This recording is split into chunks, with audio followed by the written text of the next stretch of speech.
Welcome back. This is Daybreak, and thanks for staying with us. The hashtag on X is Citizen Daybreak. The SMS code is 22422 at Citizen TV Kenya and at Ayub Abdikadir. With me this morning in studio, Ivy Mushoki on my far right is the East African Community Coordinator for Global Youth Parliament and has extensively taken part in activities, including the concluded COP29 climate conference in Baku, Azerbaijan. Good morning.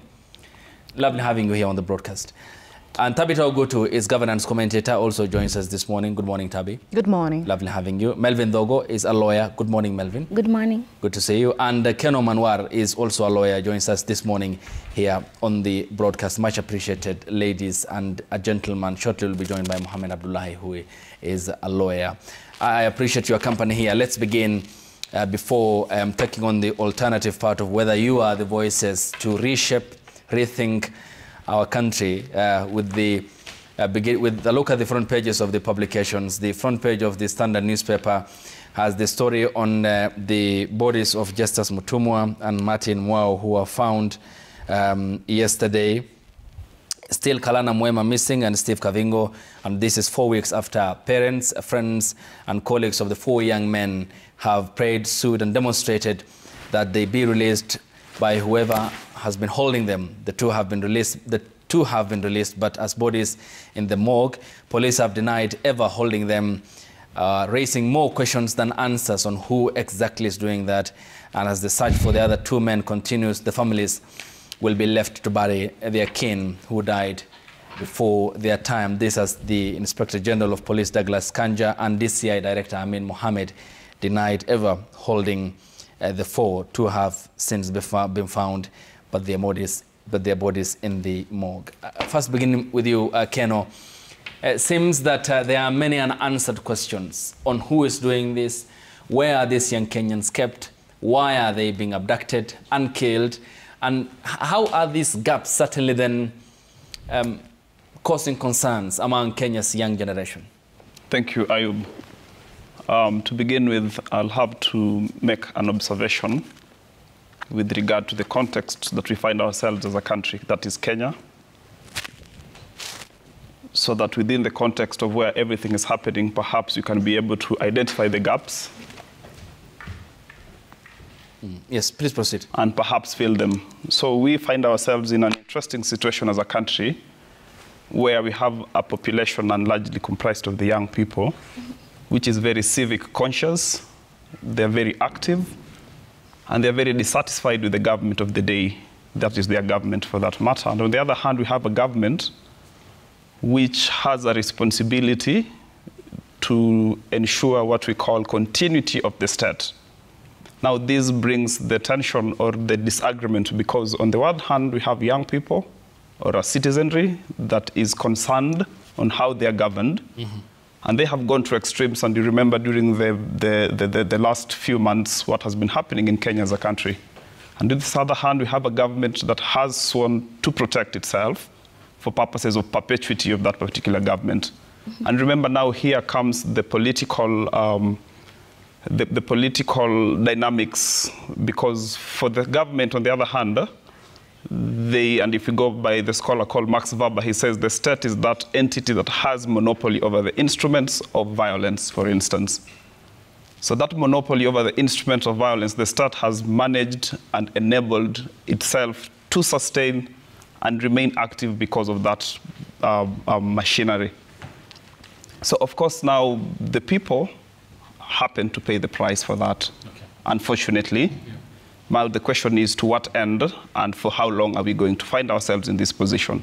Because on one hand, the state must prevail. And I come from the understanding that a bad government is better than no government at all. So from this understanding, maybe we have a bad government, fair enough. But what's the alternative? The alternative, is it anarchy? And if it's this anarchy, to what end? Because we have to remember, again, what is at stake is the lives of these very, very people.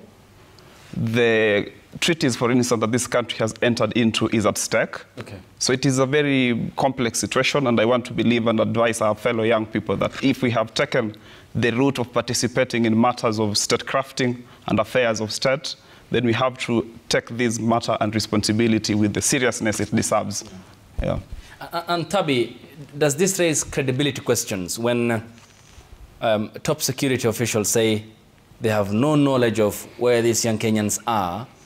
But certainly then, doesn't that create a vacuum where other parties may be exploiting, and the credibility questions of then Kenya no longer being a safe haven, not only for its citizens, but those who also come here for refuge? Thank you very much, Ayub, for that question, and also for having this conversation this morning. It is very, first of all, saddening that we would have wished that the Mlolongo abductees were found alive, but then they've been found dead. So I will start by sending my message of condolences and comforting words to the families. And at the same time, it's very unfortunate that we live in a country that has security organs. We have the National Police, we have the NIS, we have the DCI, but then the people who are charged with protecting us have no answers to the extent of which some of these abducted people who have been found dead, who is doing this to them? So then that begs the bigger question of, are we really safe in Kenya? Are we really safe in Kenya? And if we are safe in Kenya, I would think that everybody who is mandated with providing security should answer the questions with regards to the lives of Kenyans and their security. So I will still request that let the agencies, the necessary organs of security, take this issue with a lot of, as grievous as much as it is, and do investigation. We would like to, have the families have answers to what really happened to their kids, because we cannot treat this as business as usual. This is really terrible, it's really bad. And I think for the young people of this country, this should not, make your voices go numb. Continue voicing up, continue keeping the government in check, because all of us cannot be abducted, all of us cannot be killed. And if the government agencies of security are not aware who is abducting and killing the young people, then we should call it a national crisis and have a conversation. And the president, I think, he needs to address this issue with finality, because we cannot continue like this. It's not okay. Yeah. And Melvin, Tabi raises the question of safety. Yeah. Are we safe? Are young Kenyans safe? Are Kenyans safe by extension? No. Ayub, you're not safe. I am not safe. And none of us is safe in this country. And the reason I'm saying this is because we have given that authority and we have empowered agencies and groups to protect us. The state has, the state is the one that is mandated to protect every Kenyan.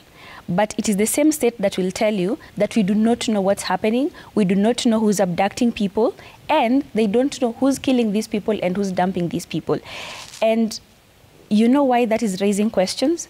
Is because let's take a scenario where you pay somebody to do the work of being a security agency for your homestead. Let's just use the homestead. And then they tell you that yesterday there was a break-in, but we do not know who did this, we didn't see anything, and so we do not know where to start from. What is the first thing that you're going to do? Of course, you're going to ask somebody, since you couldn't do your work and since you cannot answer to these questions, then maybe you should just resign.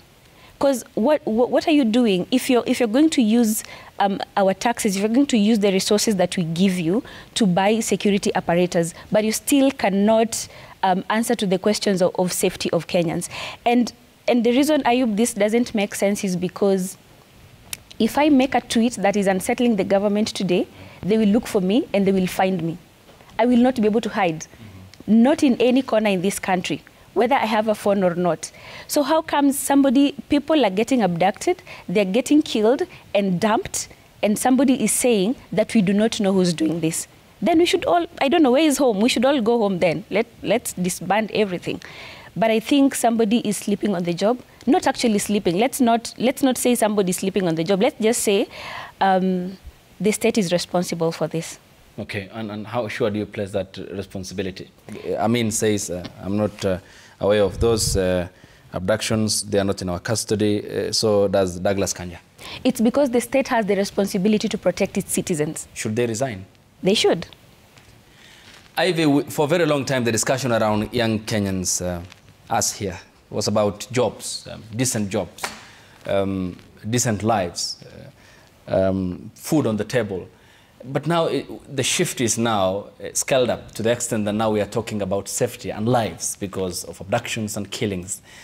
How then should the government respond to this? Certainly, of course, actors are taking advantage, and the government has failed, the gross failure on its part of failing to protect the very same citizens it has responsibility over. How do you address this question of the complexities? Thank you so much, Ayub, for that question. First of all, I just want to say that we are really indeed in an economic time shift. It's a paradigm shift in the aspect of so much is happening around the globe, so much is happening in the continent, and so much is happening in the country. So how do we answer this aspect of what is the alternative? How is it that the young people can be able to find a better solution for the perspectives of what is happening in their table? There's no food on the table. There's no money in the pocket. The health issues are rising. Mental health is becoming increasingly alarming. And of course, the abductions and everything is actually going out of stray. But I want to just put something into context, that I believe that us actually going into a broad-based government system is something that should actually be able to help the young people. It's something that it's now an inclusive government. So now we need to understand, how does this inclusivity come into context? So what does inclusivity mean? And how do each one of us here be able to participate and be able to even advise the government on how to be able to go forward on this, on these issues? The young people are crying. That is for sure. They went on the streets to cry because they want to be heard. They want a platform in which they can be able to sell their ideas on what is it that's happening. They need jobs. They need affordable housing. They need all this kind of things. But it's like there's a discrepancy. There's a gap. There's a very big gap that needs to be addressed. And how us young people can be included to be able to form this government is what we should be looking at as the next alternative. How can we, as the young people, be included to help our government in this crisis? Because I feel like we're being left out. So how can we be the alternative? Those are the questions that we need to actually put out there to the government and even His Excellency the President, so that he can be able to, we can guide him on how he can be able to navigate whatever crisis that we're going through in this country. And a majority of young Kenyans say the broad-based arrangement in the aftermath of June 25th isn't healthy, and they blame both parties that in that arrangement. So how then do you provide that voice from inside? Can that happen outside the periphery, that you can organize yourselves and talk about these very pertinent issues that concern the lives of young Kenyans? The one thing about this is that the young people went on the streets. But as much as they went on the streets, something happened when they went on the streets. An environment was created, an environment of tension, an environment of so much agony. So we need to put this agony to a standstill. We need to put this agony somewhere that they can be able to be heard. So that means a platform needs to be created for them to be able to be heard, for them to be able to feel like something is actually being done. As much as they went to the streets, are they actually being heard? Are their defenses being heard? When they were on the streets crying and saying, we need food on our tables, what have we done to make sure that those voices have been heard? So that platform, the gap that I'm saying that needs to be filled is now. Because if it's not going to be filled, then that means we're going to go into a state of anarchy. And I don't think that's what the citizens of Kenya want. Already, you can see what's happening in the East African region. Rwanda is already doing so much in Congo and in South Africa. That cannot happen. We need to put our region and our country together. The young people need to be at the forefront. We need to be heard. That creation of the platform is what we need. Okay. And Keno, if we are to lay the blame somewhere, then certainly that will be at the doorstep of politicians in this country. Then how would you, the young voices, be the refreshing aspect of our political system and that injection, fresh injections coming from you in terms of alternatives on the part of how we can make our economy prosperous, how we can stabilize our politics, how we can focus on governance issues, how we can set up and make sure that the education works, healthcare system works. At what point can these voices be considered as the most important? Because it's a cliche. Politicians have misled this country. Look at the voices crying now. Most of the MPs who defended Social Health Authority were the ones crying in Naivasha yesterday that if it isn't working, then let's reconsider it. I mean, they knew this from the onset that Kenyans have said no. Then how do you now come into this vacuum and address this mismatch in the political class? Thank you. For the young people to be able to come into this vacuum and address the mismatch, number one, we have to agree that as a country, we have a 64-year history, and out of this 64-year history, we must look at ourselves economically, politically, socially, and now from that understanding, we can be able to look at now where the mismatch is coming. For instance, today, Kenya, we face an interesting scenario where the young generation are fed up with the old system, the old guards. But now with that dissatisfaction with the old guards, the old system, the young people have said, we want to take power into our own hands, and we want to do it immediately, here and now. Mm-hmm. And we're going to leverage on all the resources within our disposal to ensure that this happens. Now, what this has done, it has created, it has unbalanced the old system. And the old systems, these are the people who have control over resources, of course. They have control over the media houses and the narrative of the day. What now this has done, it's become more of a push and pull between the young generation and the new generation.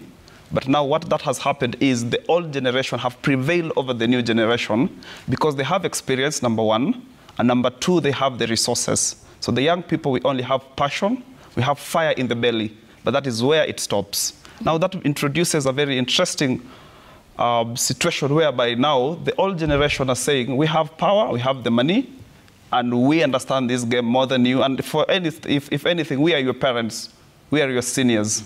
And now the young people have said, fine, we are here, we are restless, and we want to take the power, we want to take the authority in our hands as soon as today. But then doesn't, okay, you talked about experience and the lethargy towards young people coming up and expressing their voices. I mean, you guys remember in the build-up to June 25th, mm-hmm. Some MPs even labeled the Gen Z as coming to protest on Uber, eating from KFC. I mean, people who wouldn't sustain an otherwise successful demonstration. Mm-hmm. But the outcome was certainly different, and altogether what they achieved with the breach of parliament. Now, the question is then, Keno, in spite of the experience you talked about and the question of capital, mm-hmm. democracy then is the level playing field.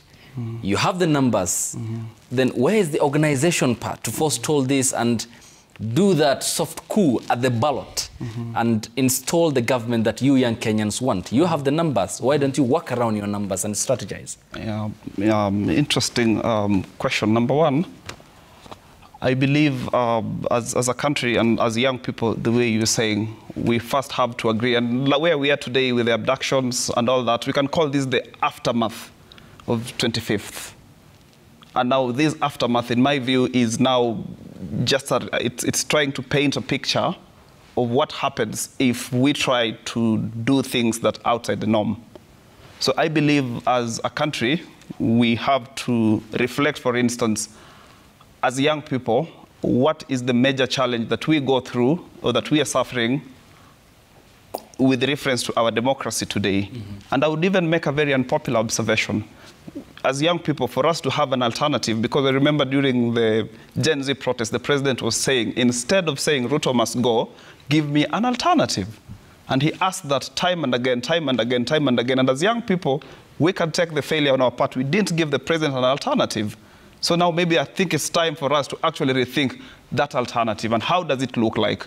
If it was asked to me, I would ask, for example, our constitution, that document called our constitution, for example, provides for a pure presidential system of government.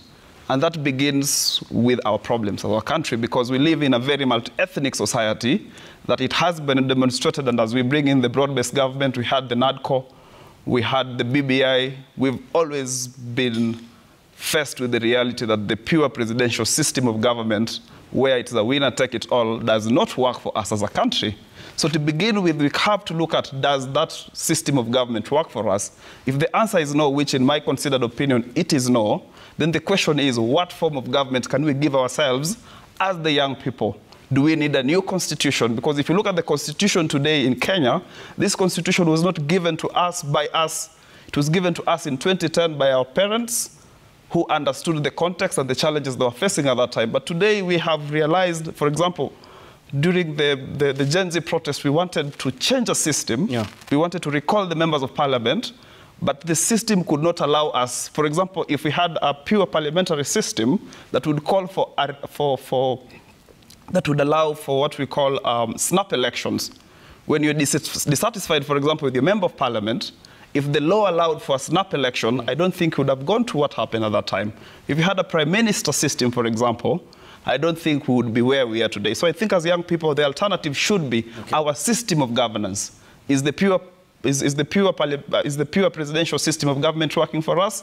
I believe it's not working for us. All right. And the risks of snap elections, as it happened in Israel, 4 elections in a year, also the volatility with it, because a parliamentary system, in as much as it's very healthy, and leading democracies in the world, Germany, Japan, Canada, Israel, the UK, brilliantly put, but again, snap elections and our political environment is certainly where we raise questions. But nonetheless, your submissions.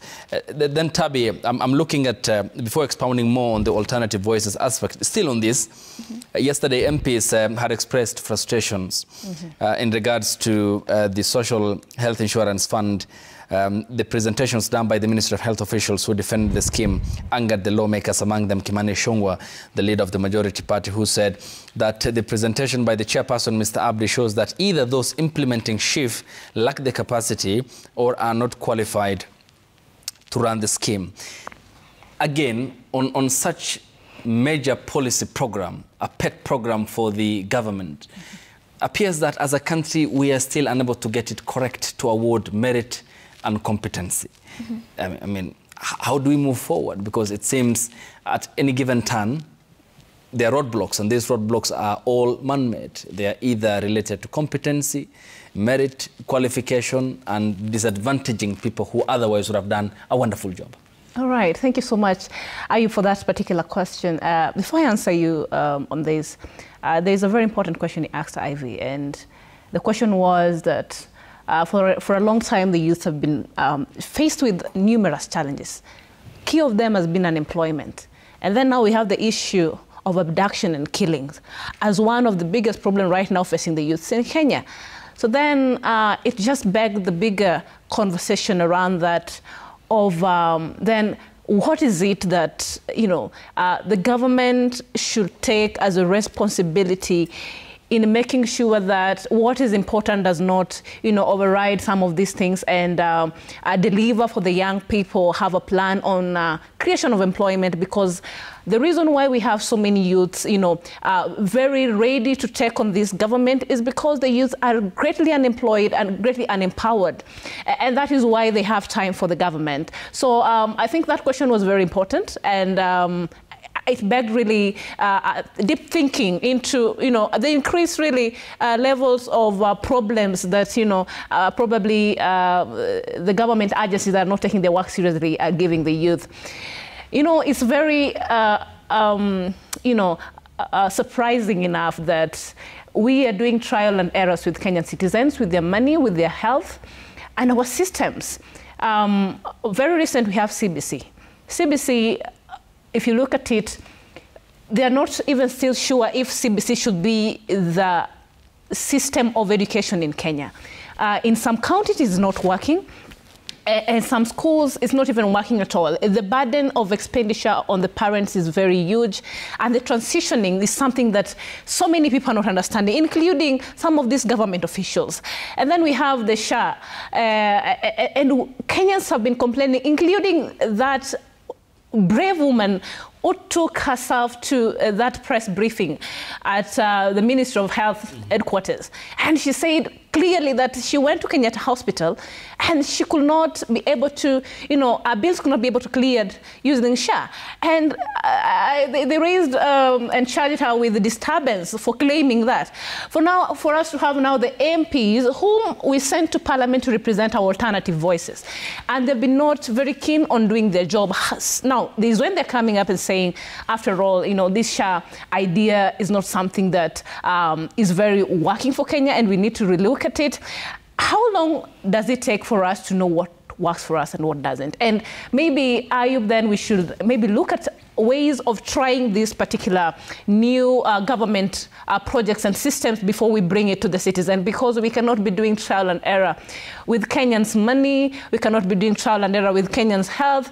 And I'm telling you, the burden on health and payment of these particular services for the very, very poor Kenyan at the bottom of the paradigm is something that, you know, they're the ones who are being very much hit by this. And so having the MPs raise this particular question should just now also be a awakening call for them that they need to always make sure that they represent the alternative voices of the people. They should not be waiting for people to cry, the system to fail, people to suffer. People have died because they could not pay for, you know, their health needs is when they're coming up. But nevertheless, I think it's good that they've woken up finally, and what we want is, you know, a moving forward and a permanent solution to what should be our health system. If SHA should go and NHIF should be back, or what will really work for us, because this state of limbo is not something we want to get in. All right, when we get back from the break, Melvin, I'll begin with you on to what effect have members of parliament now woken up from the deep slumber and the messaging on June 25th by young Kenyans who had breached parliament even after telling their lawmakers to not vote for the Finance Bill 2024, which was rejected thereafter and withdrawn, that had punitive tax proposals, as young Kenyans had decried at the time, and continue with the conversation around then the alternative aspects, the numbers in the IEBC register, why it's very difficult for you young Kenyans to take part in the voting process, what's impeding you from registering.